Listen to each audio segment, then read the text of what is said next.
नमस्कार, खास खबर में आप सभी का स्वागत है। मैं हूं आपके साथ सुनीता पटेल। खास खबर में हम बात करते हैं उन खबरों की जो दिन भर रही सुर्खियों में और बनी रही चर्चा का केंद्र। ऐसी ही खबरों के लिए हमारा कार्यक्रम खास खबर।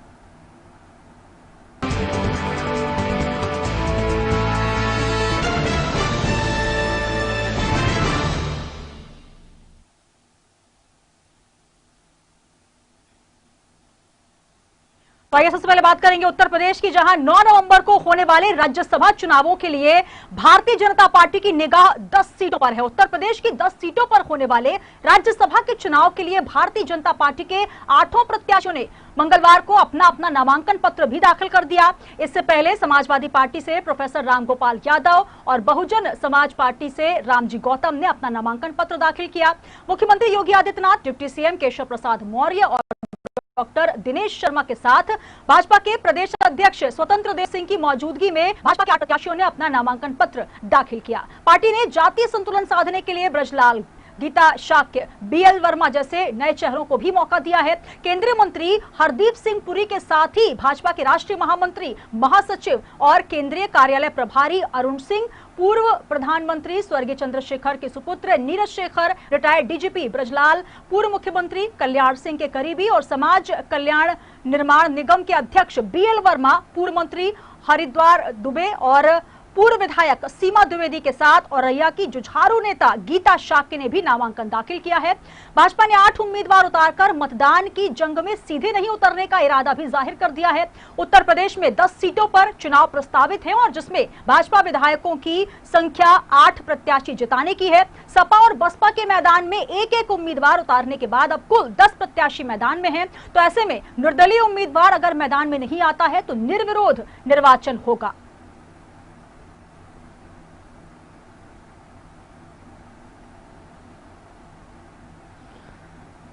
तो नामांकन की अंतिम तारीख और 9 नवंबर को शाम 5 बजे से मतगणना और परिणाम होंगे। 28 अक्टूबर नामांकन पत्रों की जांच होगी। तो उत्तर प्रदेश से 10 राज्यसभा सदस्यों का कार्यकाल भी 25 नवंबर को खत्म होने जा रहा है। और आपको बता दें कि निर्वाचन आयोग ने उत्तर प्रदेश से राज्यसभा की 10 सीटों के लिए चुनाव की घोषणा 13 अक्टूबर को ही कर दी थी। इन 10 सीटों के लिए चुनाव की अधिसूचना 20 अक्टूबर को जारी हो गई। 28 अक्टूबर को नामांकन पत्रों की जांच की तिथि है और 2 नवंबर तक नाम वापस लिए जाने की तिथि है। आपको बता दें कि 9 नवंबर को सुबह 9 बजे से शाम 4 बजे तक मतदान होने हैं और उसी दिन शाम 5 बजे से मतगणना भी होगी।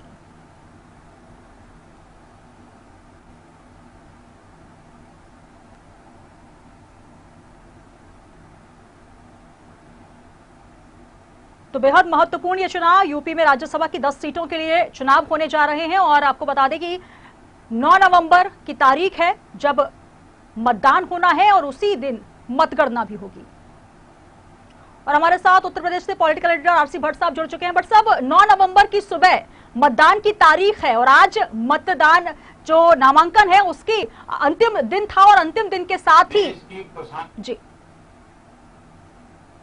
जी भट्ट साहब, बैंकिंग प्रणाली में, हेल्थ सेक्टर में तो 9 नवंबर की सुबह 9 बजे से शाम 4 बजे तक मतदान है और आज नामांकन की तिथि है अंतिम। भट्ट साहब, और जिस प्रकार से भाजपा की अगर हम बात करें, 8 प्रत्याशियों ने आज अपना नामांकन दाखिल किया है। कुल मिलाकर एक शक्ति प्रदर्शन नहीं देखा गया, लेकिन ये कहीं ना कहीं जाहिर कर दिया गया कि 10 में से 8 सीटें जो है भाजपा को मिलने वाली हैं और अगर जो निर्दलीय अगर नहीं उतरते हैं तो कहीं ना कहीं एक तरफा चुनाव देखने को मिलेगा। सुनीता, उत्तर प्रदेश में 10 राज्यसभा सीटों के लिए चुनाव होने जा रहे हैं। भारतीय जनता पार्टी के पास जितनी संख्या बल है जी, उस संख्या बल के हिसाब से 8 प्रत्याशी उसके चुनाव जीत सकते हैं अगर चुनाव होता है, और नहीं तो निर्विरोध भी वो जा सकते हैं जी। उसके साथ साथ समाजवादी पार्टी के पास जो संख्या बल है उससे एक प्रत्याशी चुनाव जीत सकता है और थोड़े से मत जो है वो उनके पास अतिरिक्त रहते हैं। अगर बहुजन समाज पार्टी की बात करें तो उसके पास संख्या बल है ही नहीं है जी।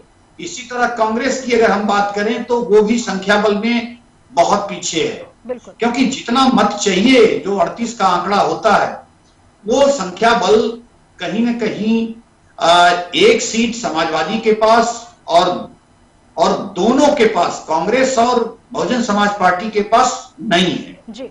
तो अब इस स्थिति में भारतीय जनता पार्टी ने 8 प्रत्याशियों के नाम की घोषणा की और 8 ने आज नामांकन दाखिल किया।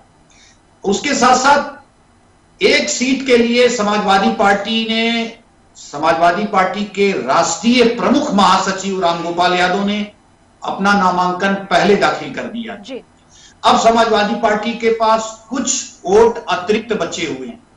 उसके साथ साथ कुछ वोट बहुजन समाज पार्टी के पास हैं जी। और कुछ वोट कांग्रेस के पास है। बिल्कुल। अगर ये तीनों एक साथ संख्या बल कर दिया जाए तो एक सीट किसी भी दल की, समाजवादी की या बहुजन समाज पार्टी की, निकल सकती है जी।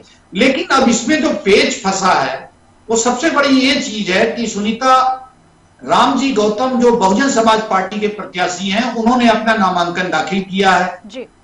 लेकिन समर्थन का दूर दूर तक उनके पास कोई आंकड़ा नहीं है। बिल्कुल। समाजवादी पार्टी ने अपना दूसरा प्रत्याशी नहीं खड़ा किया है लेकिन अचानक आज बदले घटनाक्रम में प्रकाश बजाज जो एक निर्दलीय प्रत्याशी हैं जी। उनको जो है समर्थन दे दिया है जी। यानी कि जो बची हुई संख्या बल समाजवादी पार्टी के पास है उस संख्या बल के साथ उनको समर्थन के साथ खड़ा कर दिया गया है। अब निश्चित रूप से अगर कोई नामांकन वापस नहीं लेता है तो चुनाव होंगे जी। तो ये तमाशा कहीं ना कहीं भारतीय जनता पार्टी को पहले से अंदेशा था। भारतीय जनता पार्टी 9 सीटों की दावेदारी नहीं की जी। 8 सीटों के ही प्रत्याशी घोषित किए जी। 8 सीटों के ही प्रत्याशियों का नामांकन कराया। अब जो मसला फंसा है वो उस एक सीट के लिए कि क्या उस एक सीट के लिए रामजी गौतम के नाम पे सहमति बनेगी जो बहुजन समाज पार्टी के प्रत्याशी हैं या फिर समाजवादी पार्टी से समर्थित जो निर्दलीय हैं जी।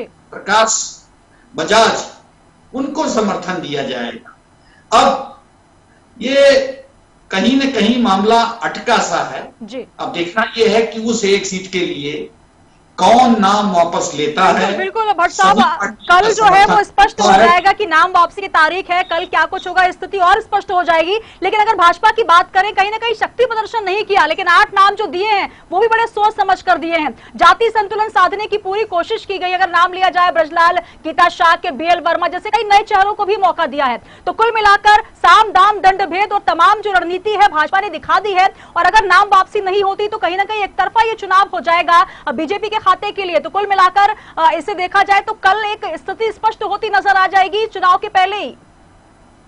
सुनीता, भारतीय जनता पार्टी ने जो प्रत्याशी दिए हैं जी, उसमें भारतीय जनता पार्टी के पास जो प्रत्याशी पहले से राज्यसभा के सदस्य थे जी, उसमें से अरुण सिंह जो राष्ट्रीय महासचिव हैं, बहुत महत्वपूर्ण नेता हैं, भारतीय जनता पार्टी के मुख्यालय के इंचार्ज हैं।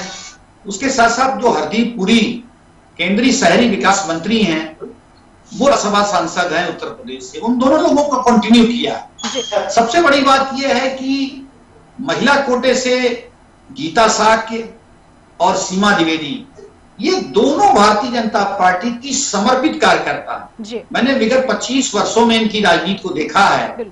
सीमा द्विवेदी एक बहुत ही जुझारू महिला हैं और कई बार की विधायिका रही।